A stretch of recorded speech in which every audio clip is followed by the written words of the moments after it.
certainly isn't for the money. I've been a volunteer since I left the church. Because when I left the church, I left my paycheck. And God's provided for us. His home, and we're able to keep going.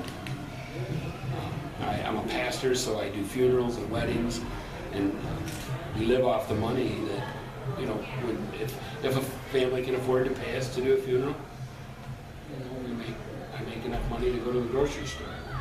I don't have to pay rent at the house we live at because it's a part of this. So I guess there's been if you ran into opposition all the time, and we did run into opposition for a long time, and now all of a sudden it's leveled up and it's getting better. But God's always provided for us, and as long as you know, He's been so good to us, I couldn't even think of doing something else. I've tried. I've asked God, give me another job, get me out of here. This is, you know, help me find something else, and then some big blessing. We got this building done, so given to us, basically. So the doors are open. Maybe I'll die doing this. I don't know. It'll make you kind of stronger. Heck yeah. It's like when you work out in the gym. You know, it's faith muscles and physical muscles. The workouts are a lot alike. You know, life doesn't go perfect for you all the time. You know, we've experienced death in our family. We, you know, experienced tragedy in our family, just like everybody else's family. You know, hard times come. And I think through that, going to God for the strength, or for the peace, or, you know, for the guidance through a storm. If you listen every time, or even half the time, if you listen, God will be teaching you along the way how to follow Him, how to trust Him, how to, you know, we've lost our home. We had to give it back to the bank in the recession that we just had. That was hard. We raised our family in that, and that was hard to lose that. But, you know, the doors didn't open to go anyplace else. The doors stayed open to stay here. And that's why I feel that we grow in our faith as we trust Him. He gives you a little bit, and it depends on how you handle that situation, and He'll give you a little bit more. It's called life. Where I got in ministry, I was in sales. I managed a big boy up in Cadillac. Well, I was a dining room manager. I didn't manage it.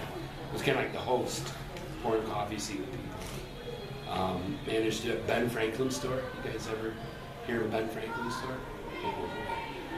It's a 5 and dime. It's kind of like a Walmart, a mini Walmart. Walmart came in and kind of like destroyed little Ben Franklin stores. Kind of like a Dollar General. They remind me of that, but there wasn't 4 in one town, 3 in one town. Worked at a lumber mill, cut wood, and all those things.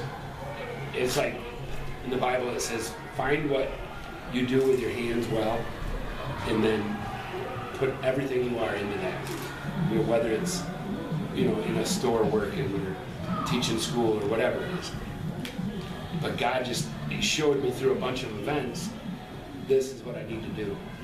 I believe that God called me into this work. He equipped me for it, and I enjoy it. I haven't had a job probably for 25 years. I have a calling, I have a ministry. And it's easier to go to work when you really like it, when you really love what you do. And I like what I do. My wife and I both do. We're a team. I couldn't do this without her. I grew up going to church, but it didn't connect. When God healed me when I was sick, that's when it clicked. You know, that I have a purpose on life, on earth, that's bigger than myself. And I I started growing. That was back in 1979, and I accepted Christ in 1980 at my mom's funeral. And my life's been hasn't always been easy, but God doesn't promise us it'll always be easy. He promises you that, you know, it's kind of like that picture of the rock up there. You know, He's the rock, and I kind of look at that as what we do here at Friday night. Every kind of thing is represented in 10 times more out there on that floor. You know, kids listening to music or playing basketball or talking to the opposite sex or having fun, you know.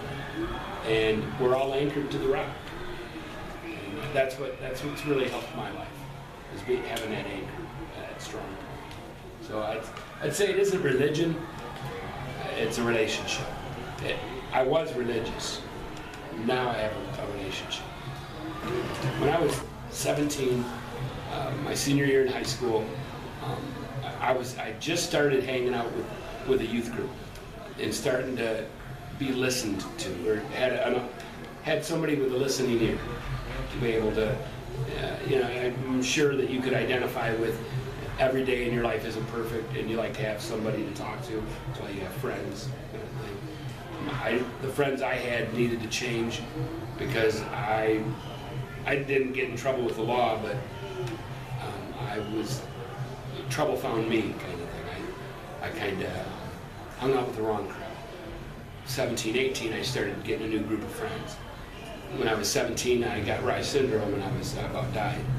And my life changed after that. I knew that the drinking and the smoking dope had to stop, running around had to stop, and I seen the error of my ways, so to speak. And I started helping my friends, people my age, and I felt so, it just struck me to be able to help youth and family, or help kids that were my age at the time. But I'm 50, I'll be 52 this month now. And I've been doing it since I was 18. And it's just kind of growing into what it is today. But I've stayed committed to it because I know how much it helped me when I was that age. You have a listening ear, a place to go, something alternative to do. Before the word alternative was cool, back when people still had 8 tracks in their cars, you know, we just were able to, we always had a place to identify with. And I've always felt like I've needed to have a place to provide for another generation. There's a lot of times where kids will want attention, and because they try to get attention through all the wrong ways at home with their mom and dad, they'll come here and do the same thing, except like 10 with a vengeance. We're all like that from time to time. It's like, you know, that these 99% of these kids are not dumb. 100, all of them, they're not dumb kids. They know. It's just maybe how people have treated them. A lot of kids, I remember at our old Friday night, back about 10, 12 years ago, there for a while, we had 8 or 10 kids running away from home, and they'd come to Friday night, or they'd be under house arrest, and their dads were beating them. And they'd run away and come to Friday night.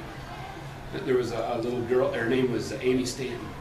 She was at a party over by the police department, ironically. And the dope come out, and some boy, she was 15, and the boys were, you know, behaving in a way that really scared her. That she was going to lose a little bit more than she was bargaining for at the party. And she ran from the sheriff's, or from the police department over in that neighborhood, all the way across town over to where Friday night was at First Baptist Church. And she bust into the place and just bust into tears. And she said, "I'm safe." And that's why we need to do this. Because there's a lot of kids out there that need to know that they can have a safe place. And we've done it for a long time.